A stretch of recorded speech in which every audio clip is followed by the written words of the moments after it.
Welcome to Flylogs.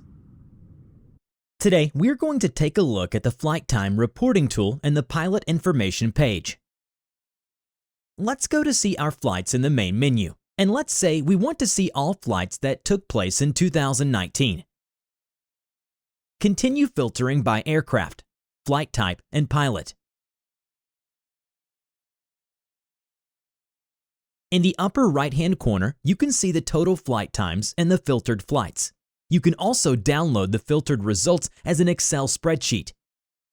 Click on any flight, aircraft, or pilot's name to view their detailed information. This pilot information page includes the pilot's personal details, duty times, medical and license expiration dates, and of course, all flight history, flight times, and flight type reports.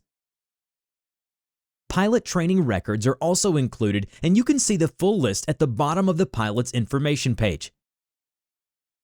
Use the chart for a quick view of the pilot's flight time per month in the last 12 months. Thanks for watching. You can sign up and create your Flylogs account in just 5 minutes free of charge.